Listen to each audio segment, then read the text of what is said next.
ഇന്ത്യയും നേപ്പാളും തമ്മിലുള്ള ബന്ധം ലോകത്തിലെ മറ്റേതൊരു രണ്ട് പരമാധികാര രാജ്യങ്ങളും തമ്മിലുള്ള ബന്ധത്തെക്കാൾ വളരെ വ്യത്യസ്തവും സവിശേഷവുമാണ്. നേപ്പാൾ ഇന്ത്യയെ പോലെ തന്നെ ഒരു പൂർണ്ണമായ സ്വാതന്ത്ര്യമുള്ള ഭരണഘടനയും ഭരണകൂടവുമുള്ള ഒരു പരമാധികാര രാജ്യമാണെങ്കിലും പലപ്പോഴും ഇന്ത്യയുടെ ഒരു സ്റ്റേറ്റിനെ പോലെ നമുക്ക് നേപ്പാളിനെ കാണേണ്ടി വരും.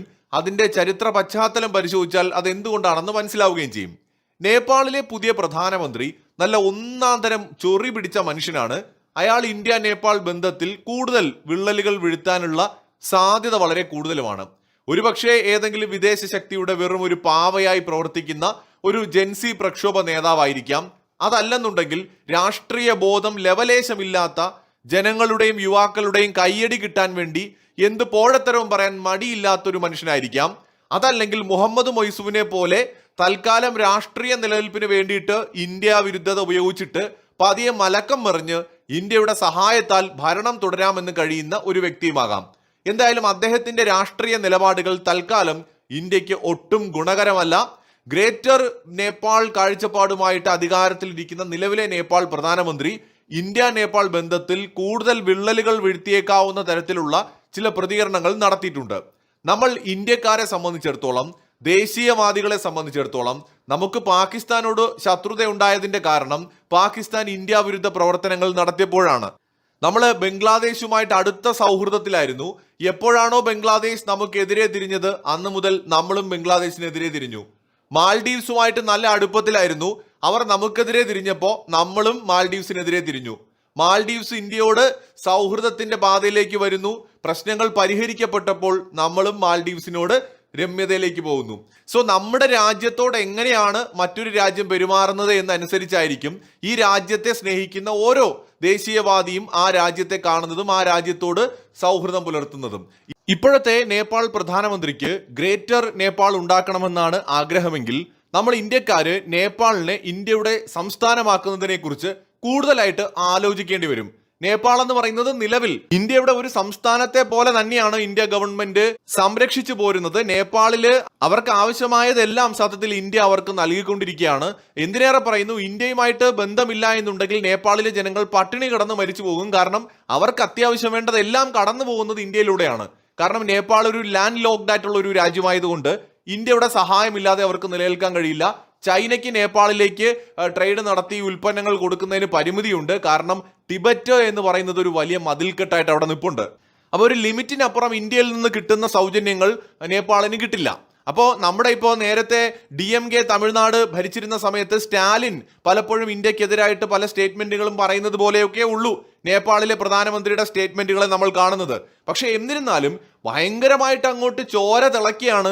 ഗ്രേറ്റർ നേപ്പാൾ സ്വപ്നം അങ്ങ് അസ്ഥിക്ക് പിടിച്ചിട്ടുണ്ടെങ്കിൽ അത് അപ്പാടെ വിഴുങ്ങിയിട്ട് ഇന്ത്യൻ യൂണിയനിൽ ലയിക്കുന്നതിനെ കുറിച്ച് നേപ്പാളികളും അവരുടെ പ്രധാനമന്ത്രിയും ഒക്കെ ആലോചിക്കുന്നതായിരിക്കും നല്ലത്. കാരണം ഇന്ത്യ ഇല്ല എന്നുണ്ടെങ്കിൽ നേപ്പാളിന് ഒരു സ്വന്തമായി നിലനിൽപ്പില്ല. അത്രയ്ക്ക് ഇന്ത്യയെ ഡിപ്പെൻഡ് ചെയ്യുന്ന ഒരു രാജ്യമാണ് നേപ്പാൾ. എന്നിട്ടും നെഗളിപ്പിന് ഒരു കുറവുമില്ല എന്നുള്ളതാണ് മറ്റൊരു വസ്തുത. അയൽ രാജ്യങ്ങളുമായിട്ട് നമുക്ക് ഇങ്ങനെയൊക്കെയുള്ള പ്രശ്നങ്ങൾ ഉണ്ടെങ്കിലും നമ്മുടെ രാജ്യത്തിന്റെ സാമ്പത്തിക വളർച്ചയെക്കുറിച്ച് ചില കാര്യങ്ങൾ പറയാതിരിക്കാൻ കഴിയില്ല. ഇന്ത്യയുടെ കാര്യം നോക്കുകയാണെങ്കിൽ GDP വളർച്ചയിൽ ലോകരാജ്യങ്ങൾക്കിടയിൽ വലിയ കുതിപ്പ് തന്നെയാണ് ഇപ്പോഴും നമ്മുടെ രാജ്യം നടത്തിക്കൊണ്ടിരിക്കുന്നത്. ഈ കാര്യങ്ങളിൽ നമ്മൾ അഭിമാനം കൊള്ളാറുമുണ്ട്. പക്ഷെ നമുക്കതുകൊണ്ട് എന്ത് നേട്ടം? ശരിയാണ്, ജീവിത സാഹചര്യങ്ങൾ മെച്ചപ്പെടും.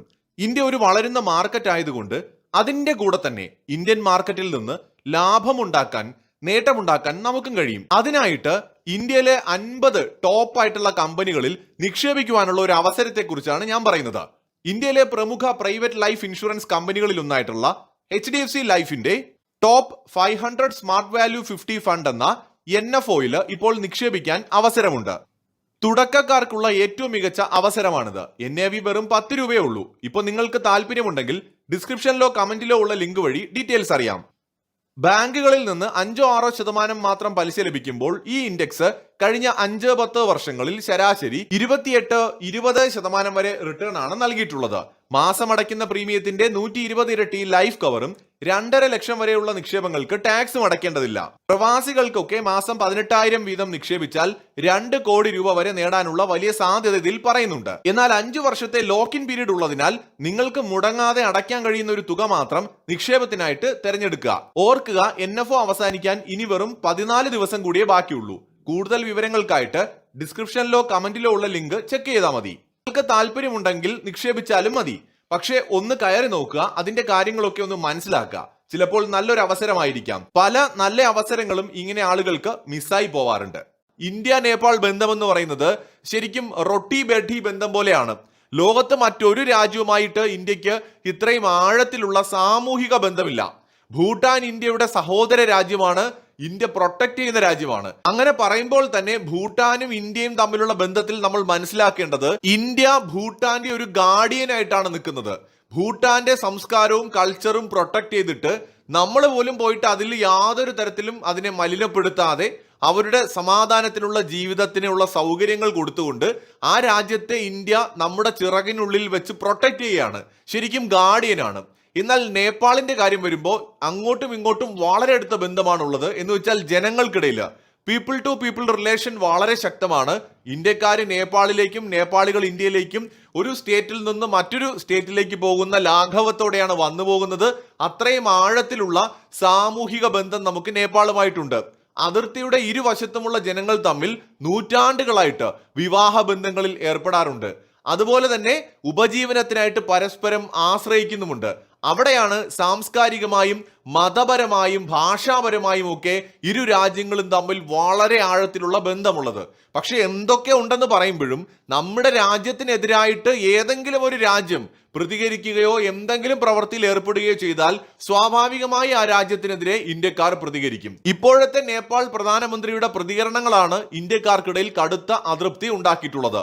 ഇന്ത്യയും നേപ്പാളും തമ്മിൽ അതിർത്തി ഉണ്ടെങ്കിലും അവിടെ മതിലുകളോ വലിയ നിയന്ത്രണങ്ങളോ ഒന്നും തന്നെ ഇല്ല. 1950 നേപ്പാൾ ഇന്ത്യ സമാധാന സന്ധി പ്രകാരം അതൊരു തുറന്ന അതിർത്തിയാണ്. പാസ്പോർട്ടോ വിസയോ പരസ്പരം ആവശ്യമില്ല. ഒരു ഇന്ത്യൻ പൗരന് നേപ്പാളിലേക്കോ നേപ്പാൾ പൗരന് ഇന്ത്യയിലേക്കോ കടക്കാൻ പാസ്പോർട്ടോ വിസയോ ആവശ്യമില്ല. വോട്ടർ ഐഡിയോ ആധാറോ പോലുള്ള ഏതെങ്കിലും തിരിച്ചറിയൽ കാർഡുകൾ മതിയാകും. മാത്രമല്ല ലോകത്ത് US-ഉം കാനഡയും തമ്മിലോ യൂറോപ്യൻ യൂണിയൻ രാജ്യങ്ങൾ തമ്മിലോ ഉള്ളതുപോലെ ഒരു ഫ്രീ മൂവ്മെന്റ് സംവിധാനമാണ് ഇന്ത്യക്കും നേപ്പാളിനും ഇടയിലുള്ളത്. മറ്റ് വിദേശ രാജ്യങ്ങളിലെ പൗരന്മാർക്ക് ഇന്ത്യയിൽ ലഭിക്കാത്ത ചില സവിശേഷ അവകാശങ്ങൾ നേപ്പാൾ പൗരന്മാർക്ക് ഇന്ത്യ നൽകുന്നുണ്ട്. നേപ്പാൾ സ്വദേശികൾക്ക് ഇന്ത്യയിൽ വന്ന് സ്വതന്ത്രമായി താമസിക്കാം, വീടോ വസ്തുവോ വാങ്ങാം, ബിസിനസ് ചെയ്യാം. ഇന്ത്യൻ സിവിൽ സർവീസ് പോലെയുള്ള ചില ഉന്നത തസ്തികകൾ ഒഴികെയുള്ള പല സർക്കാർ ജോലികളിലും നേപ്പാൾ പൗരന്മാർക്ക് അപേക്ഷകൾ കൊടുക്കാം. അതോടൊപ്പം തന്നെ ഇന്ത്യൻ സൈന്യത്തിന്റെ അഭിമാനമായിട്ടുള്ള ഗൂർഖ റെജിമെന്റില് നേപ്പാളി യുവാക്കൾക്ക് ചേരാൻ നിയമപരമായ അവകാശം നൽകിയിട്ടുണ്ട്. ലോകത്ത് മറ്റൊരു വിദേശ രാജ്യത്തെ പൗരന്മാർക്കും ഇന്ത്യൻ സൈന്യത്തിൽ ഇങ്ങനെ ചേരാൻ കഴിയില്ല. ഇതിൽ നിന്നെല്ലാം ഇന്ത്യ നേപ്പാൾ ബന്ധം എത്രമാത്രം സ്ട്രോങ് ആണ് എന്ന് നമുക്ക് മനസ്സിലാക്കാൻ കഴിയും.